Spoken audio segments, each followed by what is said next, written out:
जय गुरु. जय गुरु.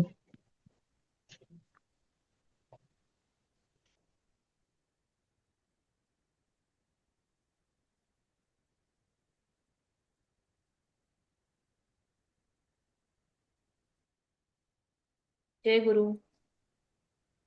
जय गुरु. जय गुरु जी. जय गुरु. जय गुरु. जय गुरु. अं, तर पुढे जायच्या पहिले ना मला एक प्रश्न होता की हं, हे जे आपलं पुस्तक आहे ना त्याच्यामध्ये सांख्ययोगिके लक्षण मध्ये जे दिलंय त्याच्यामध्ये त्यांनी 8 आणि 9 मध्ये म्हणजे 8 आणि 9 श्लोकातला तो हे दिलाय की ऐकताना झोपताना वगैरे तो असा विचार करतो की मी मी स्वतः काही करतच नाहीये आणि हे विषयांच्या ह्याच्यामध्ये आपोआप होते.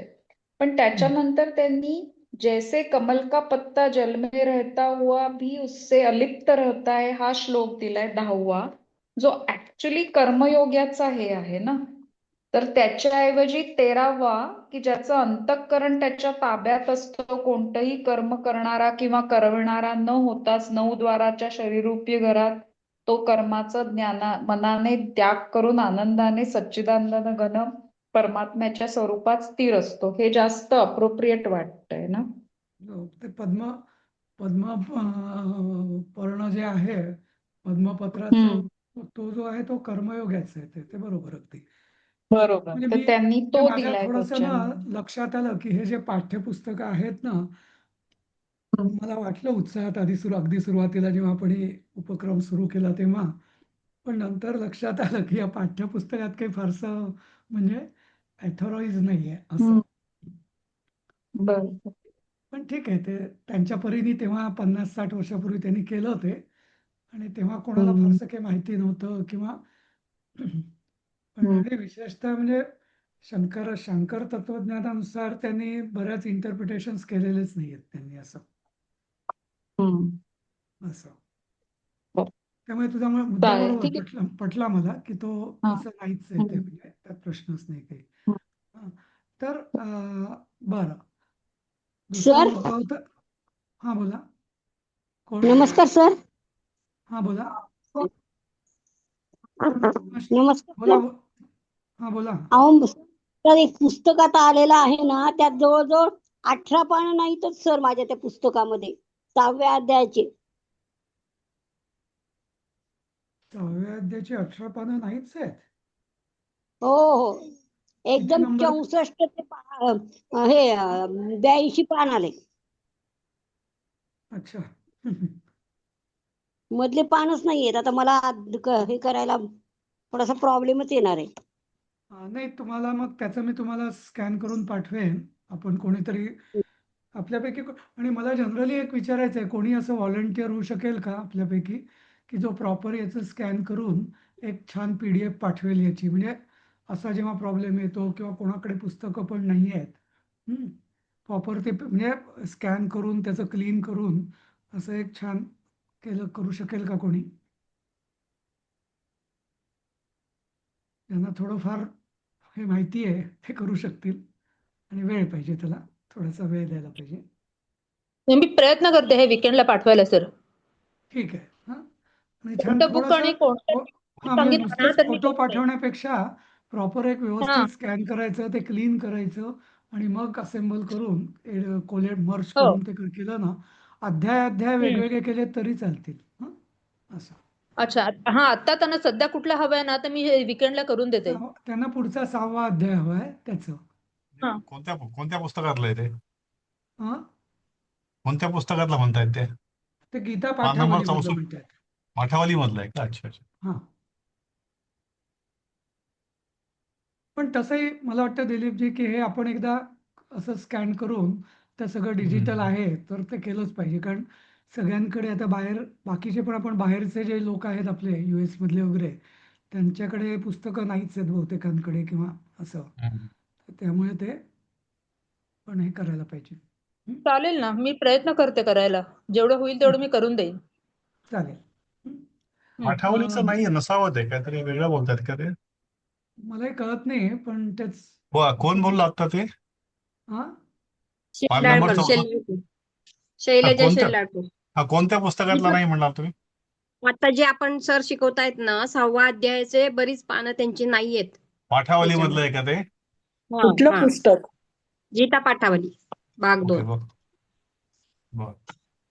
ठीक आहे. म्हणजे पानच नाहीयेत. ऍक्च्युली मला काय वाटलं की ते कोरी असतील, मी विचारलं त्यांना हे तर पान नाही नंबर म्हणे पानच पान नाही. नंबर हा 48 आहे ते. 6वा अध्याय जो आहे ना, पान नंबर 48 आहे. ठीक आहे, ठीक आहे दिलीपजी, जाऊ द्या. आपण एकदा स्कॅन करू, म्हणजे मग प्रश्न नाही. असा वेळ आली हा, ठीक कोणावर आहे. आली हो, तरी हो. प्रश्न नाही. ठीक आहे. अं, ठीक आहे. काल जे आपण चर्चा पूर्ण केली होती ती ह्या मुद्द्यावर, की मी तुम्हाला सांगेन की सांख्ययोग आणि ब्रह्मज्ञानी वगैरे, आणि मग त्याच्यानंतर मला वाटतं कोणाकोणाचे हे पण आले, म्हणजे आपल्या ग्रुपवरती पण थोडीफार अशी चर्चा आपली झाली त्या विषयावर, बरोबर. तर एक झालं की मी त्यांना विचारलं आज, त्यांनी पण मला ठीक आहे मग नंतर बघून सांगतो वगैरे सांगितलेलं आहे. म्हणजे त्यांना पण, ते पण जरा गोंधळून गेले. कदाचित ज्याच्याशी मी बोललो ती योग्य व्यक्ती नसेल या विषयातली, पण ते येतील. पण नंतर मग मी जे परत जरा मी विचार केला, आणि मग असं कदाचित त्यांना असं अभिप्रेत नाही आहे की सांख्ययोग वेगळा आणि ब्रह्मज्ञानी वेगळा. हं. सांख्ययोग म्हणजे जो नुसता कर्मयोगाने ज्याची चित्तशुद्धी झालेला आहे आणि ज्ञानप्राप्तीच्या मार्गात जो आलेला आहे तो, आणि मग पुढं ब्रह्मनिष्ठ किंवा ब्रह्मज्ञानी म्हणजे अगदी शेवटची स्टेप असं. तर ब्रह्मज्ञानी म्हणजे ती पूर्ण अवस्था, म्हणजे चरम अवस्था असं म्हणता येईल. आणि सांख्ययोगी म्हणजे तो त्याची, म्हणजे त्या मार्गातल्या सगळ्यांना जे लागू होतं ते सांख्ययोगाचं लक्षण, आणि त्या मार्गातल्या चरम सीमा की ज्या जो पूर्ण पोचलेला आहे असा, तर ते लक्षण आहे ते ब्रह्मज्ञानीचं. असा आपण अर्थ धरूया आणि पुढे जाऊया. हं? ठीक आहे. सर मग ओके सर. ब्रह्मज्ञानीबद्दल म्हणजे ब्रह्मज्ञानाबद्दल विचारलं तर आधी थोडं सांख्ययोगाचं लिहू शकतो ना आपण हो असं. हो हो, नक्कीच नक्कीच. कारण हा ते हा स्वतंत्र तेच. असं काही हा ब्रह्मज्ञानी एक वेगळी कॅटेगरी नाहीच आहे. ती त्यातलीच एक हा, प्रगत तेच. अवस्था आहे, म्हणजे पूर्ण अवस्था आहे. rather, प्रगत नव्हे, पूर्ण अवस्था आहे त्याच्या असं. पुढचीच अवस्था ती आहे ना सर, ब्राह्मी स्थिती जे दिलंय दुसऱ्या बरोबर अध्यायामध्ये शेवटी. बरोबर हा. बरोबर बरोबर. हं? हं? त्यामुळे काही गोंधळ व्हायचा, आपला तरी गोंधळ व्हायचं काही कारण नाही. हां, असं. ठीक आहे. तर आता हा 6वा अध्याय जो आहे, तर हा छान, म्हणजे असं जेव्हा जो जो जो आपण जेवढा आपण गीतेचा अभ्यास करू ना, तेवढं तेवढं आपल्याला कळेल की, म्हणजे ज्याला पण एखादी कथा कशी उलगडत जाते, म्हणजे चित्रपटातली किंवा कादंबरीतली, म्हणजे step by step step by step असं. म्हणजे ही प्रत्येक प्रकरण जे आहे ना, हे तसं म्हटलं तर एकमेकांशी निगडीत आहे. असं असंच मध्ये काही अकस्मात आलेलं नाहीये. हां, तर आता 5व्या अध्यायात त्यांनी जे 2 श्लोक सांगितले ध्यानयोगाचं, हं, तर तो ध्यानयोग किंवा आत्मसंयम योग म्हणजे काय? तर कर्मयोगानी ज्ञाननिष्ठ कसं व्हायचं? हं, हा मार्ग जो आहे, हा आहे ध्यानयोग. हं, तर ही गोष्ट, म्हणजे याचं स्पष्टीकरण या ध्यानयोगामध्ये आलेलं आहे. आता बघूया आपण कसं काय ते. श्री गुरु ओम श्री परमात्मने नमः. अथ षष्ठोऽध्यायः.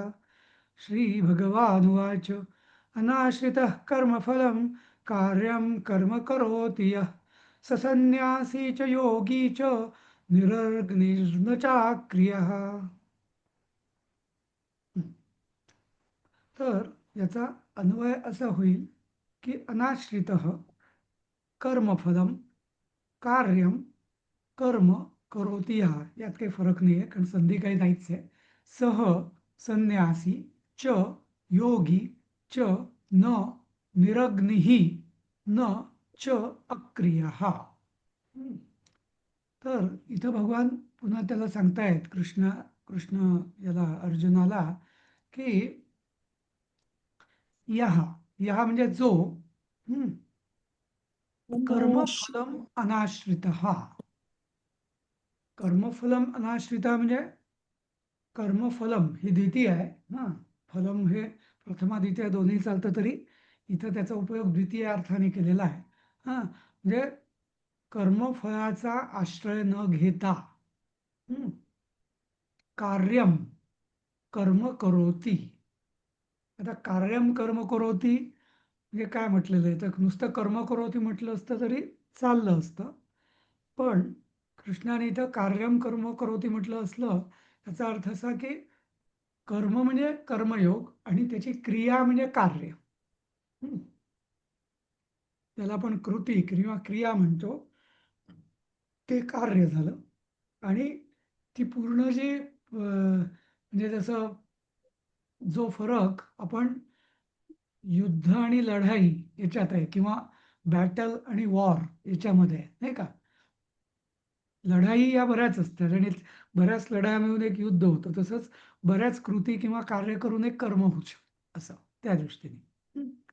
तसं सह म्हणजे असा जो कोणी की जो कर्मफळाचा आश्रय न घेता कार्य कर्म करतो.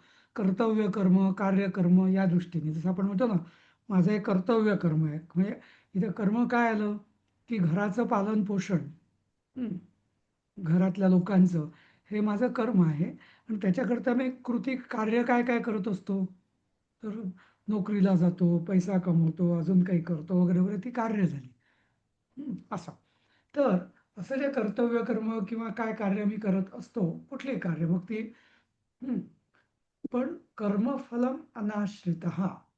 कर्मफलम अनाश्रित म्हणजे काय की कर्मफळाचा आश्रय न घेता, म्हणजेच काय की फळाची आशा न ठेवता किंवा फळाच्या आसक्ती रहित, फळाशी संबंध येऊ न देता जो कोणी असा कर्म करतो, थोडक्यात आसक्ती रहित, अहंकार रहित आणि ममता रहित, हे तीन आपण नेहमी लक्षात ठेवायचं. कारण फल याचा संबंध आसक्तीशी येतो, ममतेशी येतो आणि अहंकाराशी येतो. तर या तीन गोष्टी वेगळ्या सोडल्या की मग ते कर्मफलम अनाश्रित असं होणार. सहसन्यासी च योगी च. म्हणजे काय, तो संन्यासी पण आहे आणि योगी पण आहे. फार एक म्हणजे धाडसी विधान केलंय कृष्णाने, असं मी म्हणेन. आतापर्यंत आपण म्हणत होतो की संन्यास किंवा सांख्य, संन्यास वेगळा योगी वेगळा वगैरे वगैरे, पण कृष्ण म्हणजे एक लक्षात घ्या, कृष्ण हे सगळं का सांगतायत की अर्जुनाला एकदम वाटतंय की जसं आपण व्यवहारात आपण बघतो ना, कोणीतरी एकदम असं चिडतो आणि म्हणतो आता मी सगळं सोडून देतो, नाही का. जी विरक्ती काही ती खरी नसते, नाही का. म्हणजे त्याला काही कर्मात आसक्ती नसते असं नाही, पण त्या विशिष्ट कर्मफळाचा म्हणजे द्वेष किंवा आसक्ती असल्यामुळे तो वैराग्य येतं. ते म्हणजे ते खरं वैराग्य नसतं, तो हे असतो काय, त्रागा असतो फक्त. आणि अर्जुन जसं म्हणाला होता की मी हे सोडून देतो आणि जंगलात जातो, मला हे युद्ध करायचंच नाही, सोडून देतो मी, असं ते त्राग्याने म्हणाला होता खरं तर. आणि त्याला त्यापासून सोडवायचं आहे म्हणून कृष्ण त्याला सांगतायत की अरे, जो असं कर्मफळाचा आश्रय न घेता जो कोणी कर्म करतो, कार्यकर्म करतो, तो संन्यासी पण आहे आणि योगी पण आहे. आणि मग पुढे चालून असं म्हणतात ते की निरग्निही न च अक्रिय न, म्हणजे की निरग्नी. आता निरग्नी म्हणजे काय की अग्नीचा त्याग करणारा. आता अग्नीचा त्याग कोण करतो, जेव्हा एखादा व्यक्ती जेव्हा संन्यास घेते तेव्हा त्याचं सगळं सोडून देते, मग त्याला अग्निकार्य हे सगळ्या जीवा म्हणजे मनुष्यांना किंवा त्रैवर्णिकांना तरी आवश्यक आपल्या वेदांमध्ये सांगितलेलं आहे, बरोबर. पण त्याच्यानंतर जो संन्यास घेतो त्याला कुठल्याही कर्माचं बंधन नाही आणि विशेषतः अग्निकार्य तर नाहीच नाही.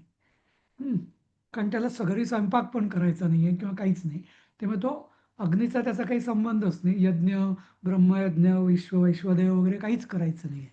तर त्यामुळे तो निरग्नी म्हणजे संन्यासी. न च अक्रिया न. हम्म. अक्रिया म्हणजे क्रिया न करणारा. म्हणजे इथं कृष्ण असं म्हणतोय की फक्त अग्निकार्य न करणारा किंवा कर्म न करणारा काही संन्यासी किंवा योगी असतो असं नाही. तर जो कर्मफळाचा त्याग करतो किंवा कर्मफळाला आश्रय घेत नाही, तो आश्रय न घेता कर्म करतो, तो संन्यासी पण आहे आणि योगी पण आहे. नुसतं म्हणजे फक्त अग्नी अग्निकार्य सोडलं म्हणजे संन्यासी होऊन किंवा फक्त क्रियाकर्म सोडली म्हणजे कर्माचा त्याग केला हा म्हणजे योगी होतो असं नाही. असं म्हणजे इथं त्यांनी संन्यासाची निंदा केलेली नाहीये. हा किंवा योगमार्गाची पण निंदा केलेली नाहीये कर्मत्यागाची. पण तो असं म्हणतोय की संन्यासी आणि योगी होण्याचं म्हणजे जो फळाचा जो त्याग करतो हं, तो पण संन्यासी पण आहे आणि योगी पण आहे. जसं संन्यासी अग्नीचा आणि सगळ्याचा त्याग करतो विधिविधानांचा हा तसा त्यांनी कर्मफळांचा त्याग केलेला आहे. सॉरी कर्मफळांचा नाही, त्यांनी कर्मफळाचा त्याग केलेला आहे.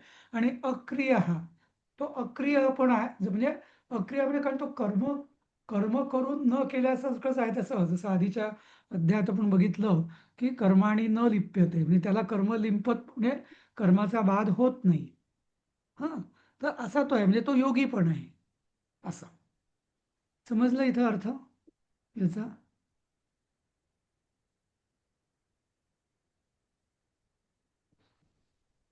कळलं का? सर नाही समजलं सर. सर. नच निरच्या क्रिया नाही कळलं सर हे. अग्नीचं जरा थोडस पचनी पडायला अवघड आहे. हा, ओके. तर पूर्वी काय कळलं नाही असायचं सर. की सांगतो पूर्वी सगळेजण म्हणजे त्रैवर्णिक विशेषतः हे यज्ञकार्य प्रत्येकाकडे व्हायचं. म्हणजे जो गृहस्थ आश्रमी असेल त्याच्याकडे यज्ञकार्य किंवा अग्निकार्य होत असे. अग्निहोत्र ज्याला आपण म्हणतो ते आवश्यक कर्म आहे ते. हम्म. त्यामुळे अग्निकार्य न करणारा कोण? फक्त संन्यासीच. बाकी सगळ्यांकडे अग्निहोत्र होतच असे.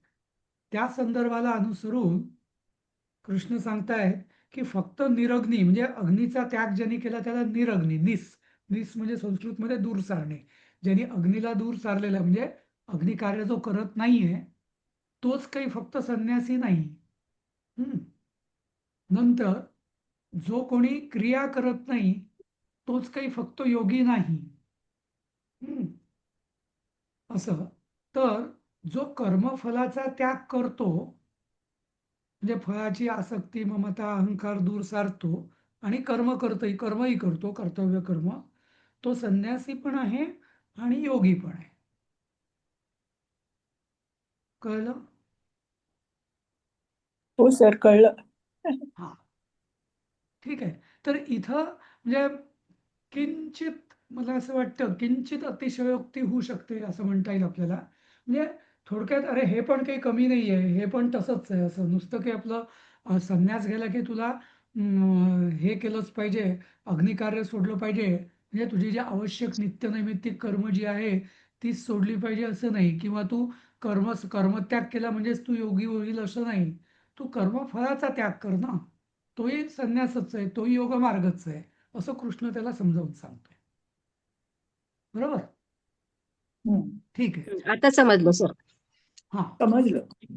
आता समजलं. हा आता दुसरा श्लोक. यस्सन्न्यासमिति योगं तं विद्धि पांडव नह्यसन्न्यस्तसंकल्पो योगी भवति कश्चन. आता इथे अजून त्या पहिल्या श्लोकाचं थोडस पुढे आता जात आहेत कृष्ण. हे पांडवा, हा यम यम म्हणजे जो, हा संन्यास इति प्राहुः ज्याला संन्यास असं म्हटलं जातं. योगम तम विद्धी पांडव त्याला तू योगच समज. त्याला तू संन्यासाला योगच समज. का बरं? तर न हि असन्यस्त संकल्प योगी भवती कश्चन.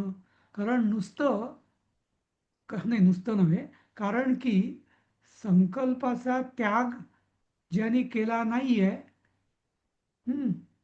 तो योगी नसतोच. कोणी पण जोपर्यंत संकल्पाचा त्याग करत नाही तोपर्यंत तो योगी होत नाही. हम्म. आणि जेव्हा माणूस संकल्पाचा त्याग करतो तेव्हा तो संन्यासीच होतो, असं अध्यार होतं याच्यामध्ये. आता संकल्प म्हणजे काय, तर कल्प म्हणजे काय, कल्पना करणे. संकल्प म्हणजे काय, काहीतरी चांगली कल्पना करणे. काय, समजा उदाहरणार्थ मी म्हणेल मी अभ्यास करेन जेणेकरून मला, आता मी संकल्प केला मी चांगला परीक्षेत चांगले मार्क मिळेल, अभ्यास करेन वगैरे वगैरे, काहीतरी मी मोठं कार्य हातात घेतो म्हणजे संकल्प करतो. म्हणजे त्याचा अर्थ मला ते कर्म मी काहीतरी आसक्तीने, काहीतरी ममतेने, की मग चांगले मार्क मिळाले की मला चांगल्या कॉलेजात ऍडमिशन मिळेल, त्याच्यानंतर मला चांगली नोकरी लागेल, चांगला पैसा घडेल, चांगलं लग्न होईल वगैरे वगैरे. म्हणजे काहीतरी संकल्प, कुठलाही संकल्प जो असतो, आपण बऱ्याचदा संकल्प हा शब्द चांगल्या अर्थाने वापरतो, बरोबर. पण इथं हा संकल्प आध्यात्मिक दृष्ट्या म्हणजे संकल्प हा चांगला नाही आध्यात्मिक दृष्ट्या, योगी किंवा संन्यास दृष्ट्या. कारण काय, आपण संकल्प करतो म्हणजे काहीतरी आपण आसक्ती आपली चिकटली, ममता चिकटली, अहंकार, मी हे करेन, मी ते करेन, मी उद्या हे करेन, असं. तर आणि म्हणजे सर काहीतरी मिळवण्यासाठीच तो संकल्प. हा, म्हणजे काहीतरी आपलं मग टार्गेट झालं सेट, नाही का, गोल किंवा हम्म. ध्येय सेट झालं. मग आता ते जर नाही झालं, मिळालं मला, तर मला दुःख होणार. ते होतं की नाही, होतं की नाही, म्हणजे माझं मन त्यात अडकलं, नाही का. मी जर ते कर्म जर झालं, ते टार्गेट अचीव झालं, तर मला वाटणार वा वा, मी केलं, मी केलं, मी केलं, अहंकार. हां, ते जर मी केलंच, तर हे म्हणजे हे माझं आहे, हे माझं आहे, माझं आहे, ममता आली, बरोबर. आणि होण्याच्या आधी आसक्ती, मला हे हवं आहे, मला हे हवं आहे, काही करून मला ते जिंकायचे, काही करून मला मार्क मिळवायचेच आहेत, ती आसक्ती आली. तर अशा आसक्ती, ममता, अहंकार या तिन्ही गोष्टी एक संकल्प आला की चिकटला. आणि असं म्हटलं जातं, आधीच्या मला वाटतं श्लोकांमध्ये आपण बघितलेलं आहे ना, की काम जो आहे, संकल्प आला की काम आला, काम आला की ती गोष्ट मिळाली नाही की क्रोध आला, ती गोष्ट दुसऱ्यांना मिळाली की मत्सर आला, आपल्याला नाही मिळाली दुसऱ्यांना मिळाली की मत्सर आला. तर सगळ्या या कामाचं मूळ, काम हा सगळ्या रोगांचं म्हणजे याचं मूळ आहे. आणि त्या कामाचंही मूळ कशात आहे, तर संकल्पात आहे. म्हणून इथं ते सांगतायत, म्हणजे कृष्ण सांगतोय त्याला, की पहिल्या वाक्यात, की म्हणजे ज्याला संन्यास म्हणतात त्याला तू योगच समज. का बरं, कारण असंकल्प म्हणजे सॉरी, असन्यस्त संकल्प, म्हणजे ज्यांनी संकल्पाचा संन्यास, संन्यास म्हणजे काय, सोडणे, संन्यास म्हणजे चांगल्या पद्धतीने सोडले. असन्यस्त संकल्पामध्ये ज्यांनी संकल्प चांगल्या पद्धतीने किंवा सोडलेला नाही, म्हणजे ज्यांनी संकल्पाचा त्याग केलेला नाही, म्हणजे जो अजून संकल्प करतच असतो. बाटली लागणार नाही, काढून ठेवली. हा, काय म्हटलं. कोणाचं तरी हे चालू झालं सर, स्पीकर स्पीकर चालू झाला कोणाचा तरी. अच्छा अच्छा, हा, ठीक आहे. तर तर ज्यांनी संकल्प सोडलेला नाही, असन्यस्त संकल्प म्हणजे ज्यांनी संकल्प सोडलेला नाही, असा कश्च म्हणजे कोणीही, पुरुष म्हणजे कोणीही माणूस, योगी न भवती, तो योगी होऊच शकत नाही. आणि याचा व्यत्यास, याचा रिव्हर्स काय, ज्यांनी संकल्पाचा त्याग केला तो योगी पण होतो, आणि ज्यांनी संकल्पाचा त्याग केला म्हणून तो संन्यासी पण होतो, बरोबर. तर अशा रीतीने त्यांनी दोन्ही गोष्टी एकाच वाक्यात सांगितल्या, की मूळ काय आहे, संकल्पाचा त्याग. संकल्पाचा त्याग केला की ममता जाईल, अहंकार जाईल, आसक्ती जाईल. आणि हे तिन्ही गोष्टी गेल्या की तो योगी होईल, आणि योगी झाला की तो संन्यासी पण होईल. कारण त्यांनी मूळ सोडणं म्हणजे काय, संन्यास म्हणजे काय, तर संकल्प सोडणं. आलं लक्षात.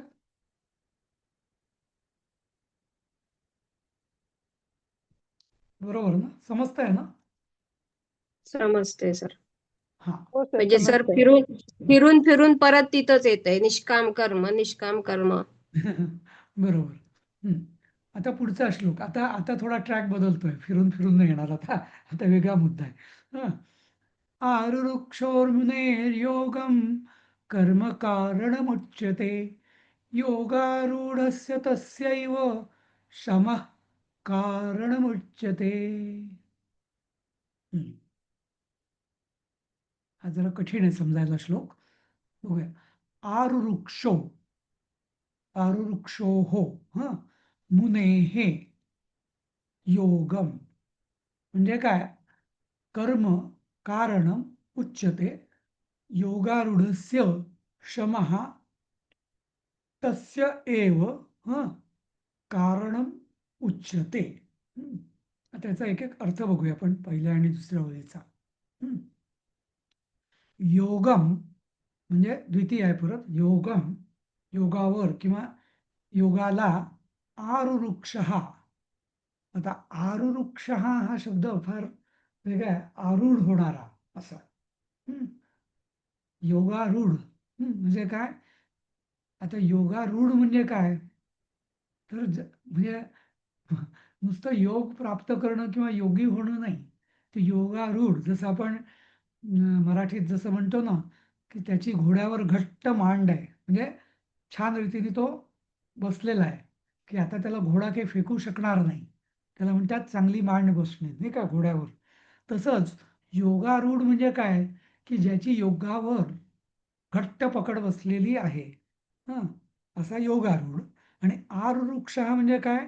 की योगावर माझी चांगली पकड व्हावी अशी इच्छा असणारा किंवा असणारे. हं. मुने हे. आता मुने पूर्वी पण मी सांगितलं, मुनी हा शब्द जो मनन करतो तो मुनी. जो मनाचा उपयोग करत असतो, सतत विचार करत असतो, त्याला मुनी म्हणतात. ऋषी वेगळा, मुनी वेगळा. मुनी म्हणजे मनन करणारा. मुनी हा ऋषीच असला पाहिजे असं नाही. हं.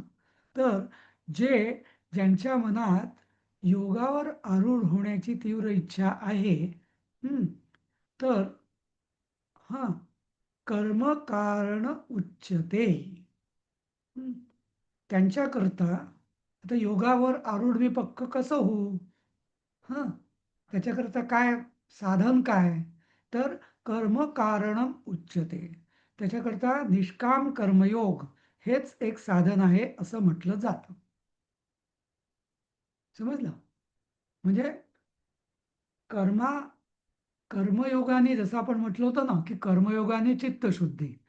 तर तो जो मार्ग आहे, आता ते कसं जायचं, तो मार्ग, ती मार्गक्रमणा कशी करायची, इथं आता आपल्याला भगवान मार्गदर्शन करतायत, की ज्याला योगावर आरूढ व्हायचं आहे, म्हणजे योगी व्हायचं आहे, हां, त्यांनी कर्म कारणम उच्यते. त्याच्याकरता कर्म हेच योग्य कारण आहे. कारण आहे म्हणजे कर्मानेच तो योगी होऊ शकतो. पण कसं कर्म? निष्काम भावाने कर्म. आणि आता पुढचंही त्यांनी सांगितलेलं आहे, की तस्य योगारूढस्य शमः सहा एव कारणम उच्यते. तर आणि पुढे जो माणूस योगारूढ होतो, म्हणजे जो योगी होतो, तर त्याला पुढे जायला काय साधन आहे? शमः. शमः म्हणजे काय? संकल्पाचा अभाव. जे आधी म्हटलेलं आहे, हां, असन्यस्त संकल्प हा. बरोबर. तर योगा आता एकदा माणूस योगी झाला म्हणजे पूर्ण झाला का? नाही. योगी झाल्यानंतर त्याला अजून जर पुढे जायचं असेल, तर त्याला सर्व संकल्पाचा अभाव सोडलाय. म्हणजे बघा, एका श्लोकामध्ये त्यांनी भगवानाने दोन्ही गोष्टी सांगितल्या आहेत. काय? एकतर ज्याला योगारूढ व्हायचंय, म्हणजे योगावर ज्याला पकड मिळवायची आहे, त्यांनी निष्काम कर्मयोग किंवा निष्काम कर्म करणे आहे. एकदम तो तो म्हणेल मी कर्मयोग किंवा निष्काम कर्मयोग करणार नाही, डायरेक्ट मी योगच करेल, नाही. त्याला कर्मयोगानेच तो पुढे जाऊ शकतो, निष्काम कर्मयोगाने एक. आणि जो योगारूढ होतो, त्याला अजून पुढे जायचं असेल, तर त्याला शमः म्हणजे शांती, समाधान म्हणजेच संकल्पाचा अभाव. यानेच हेच त्याचं साधन आहे. म्हणजे संकल्पाचा त्याग आणि समाधान असं.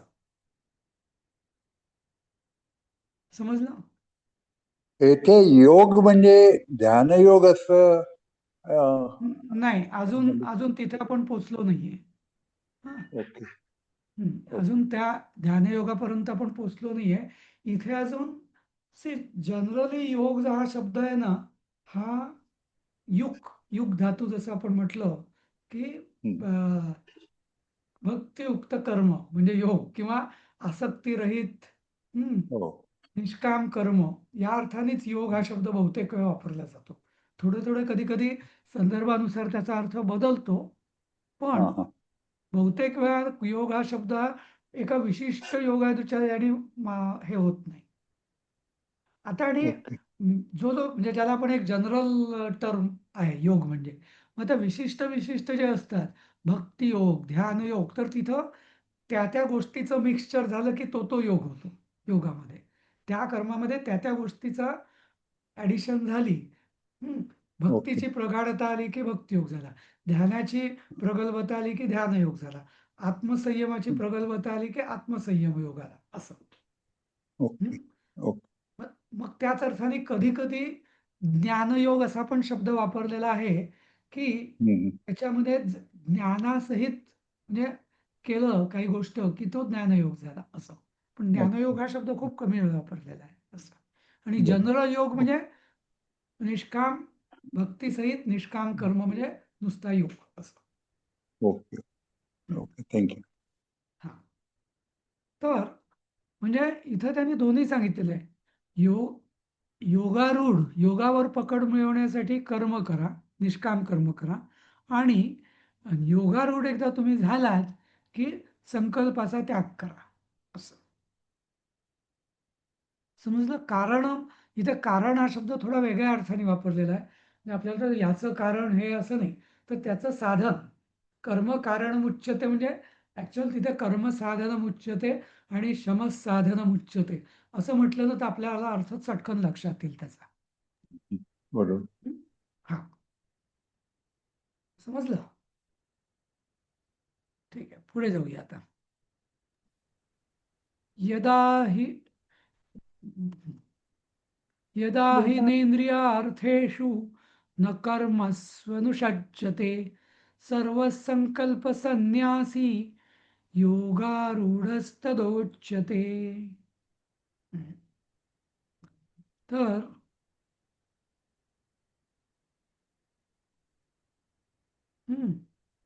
जेव्हा यदा हि न इंद्रियार्थेषु न कर्मसु अनुषज्यते सर्व संकल्प संन्यासी, म्हणजे सगळ्या संकल्पाचा त्याग केलेला असा तो योगारूढ तदा उच्यते. इथे एक मला सांगायचं झालं, हा जो आपण तुम्हाला आता मी योग आणि हे सांगत होतो ना, संन्यास आणि योग, तर एक लक्षात ठेवायचं, संन्यास हा शब्द परित्याग या शब्दाशी निगडीत आहे. संन्यास म्हणजे परित्याग. आणि योग हा शब्द जो आहे हे चित्तवृत्तीचं समाधान, संतोष या अर्थाने योग शब्द निगडीत आहे. का बरं समाधान? का बरं? कारण जेव्हा आसक्ती जाते, ममता जाते आणि अहंकार जातो, तेव्हा आपण नित्य संतोष किंवा समाधान अवस्थेत असतो. जोपर्यंत आसक्ती आहे, मला काहीतरी कमीपणा वाटतोय, मला काहीतरी माझं आहे माझं म्हटलं की ते गेल्याचं मला दुःख होणार नाही का, आणि अहंकार आहे, मी केलं की, तोपर्यंत योग पूर्ण झाला नाही किंवा समाधान नाही थोडक्यात. त्यामुळे योग हा शब्द, योग म्हटलं की लगेच समाधान किंवा संतोष, म्हणजे नित्य संतोष किंवा नित्य समाधान. आणि संन्यास म्हटलं की परित्याग. हे दोन शब्द कायम लक्षात ठेवायचे. संन्यास म्हणजे परित्याग, योग म्हणजे समाधान. नंतर आता इथं या श्लोकाकडे जाऊया परत. तर यदा म्हणजे जेव्हा, न इंद्रियार्थेषु म्हणजे इंद्रिय अर्थ म्हणजे विषय, जोपर्यंत कोणी जो इंद्रियार्थेषु म्हणजे विषयांमध्ये आणि न कर्मसु ही अनुषज्यते, आणि जो कोणी कामांमध्येही आसक्त होत नाही आणि विषयांमध्ये आसक्त होत नाही, हं, तेव्हा तदा सर्व संकल्प संन्यासी योगारूढ उच्यते. हं, तेव्हा असा जो जीव असतो की जो विषयांमध्येही आसक्त नाही आणि कर्मामध्येही आसक्त नाही, तेव्हा त्याला योगारूढ अशा संकल्प रहित पुरुषाला, संकल्प त्यागी पुरुषाला योगारूढ असं म्हटलं जातं. परत योगारूढ का म्हटलं जातं? कारण त्याचा तो विषयात अडकलेला नाही, कर्मामध्ये अडकलेला नाही आणि त्याला संकल्पही नाही. त्यामुळे त्याची चित्तवृत्तीत नेहमी समाधान असणार आणि समाधान आहे म्हणजेच तो योगारूढ झाला असं. हं? समजलं ना? म्हणजे योग म्हणजे समाधान हा शब्द ऐकला आपल्या डोक्यात असला ना की मग योगारूढ म्हणजे काय, की जिथं मी पूर्ण समाधानी आहे, कोणी माझं चित्त किंवा चित्तवृत्ती किंवा माझा संतोष, माझं समाधान कोणीही हलवू शकत नाही, ढळवू शकत नाही. जसं ते ध्रुव बाळाचं जसं ते अढळ पद होतं की ज्याचं त्याला कोणी हलवू शकत नव्हतं, तसं आपलं समाधान हे हे कशानेही विचलित होणार नाही. कुठलेही विषय समोर आले, कितीही मोह समोर आले तरी नाही, कितीही म्हणजे कुठल्याही कर्मात मी अडकणार नाही, लिप्त नाही आणि माझ्या मनात कुठला संकल्पही नाही. या 3 गोष्टी जेव्हा एकत्र होतात तेव्हा अशा जीवाला योगारूढ असं म्हटलं जातं. समजलं?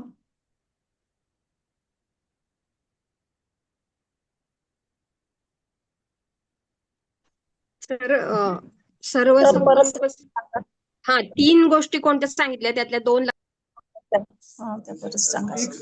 एक विषयांचा त्याग, विषयांमध्ये अडकलेलो हा. नाही.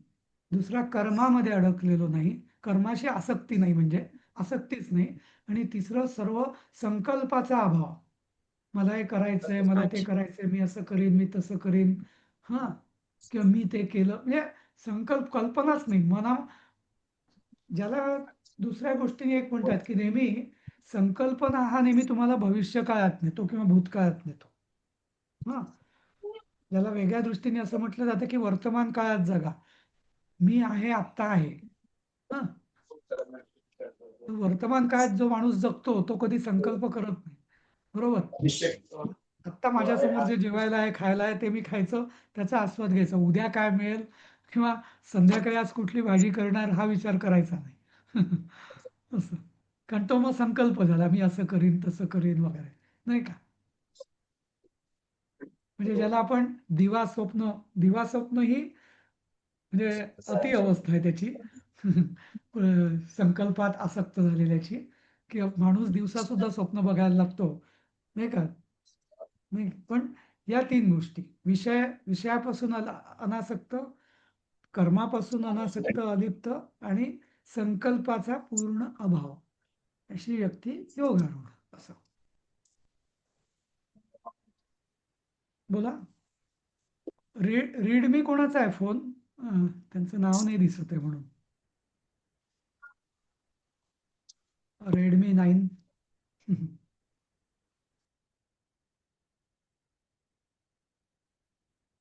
ठीक आहे, मला वाटतं आज 4 श्लोक इथे झाले ना, इथं थांबूया आपण आता, कारण आता पुढचा श्लोक वेळी संपत आली आहे तशी.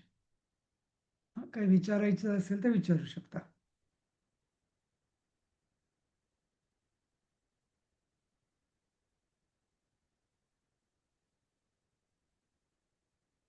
ठीक आहे, मग चला. जय गुरु. जय गुरु. हा, बोला.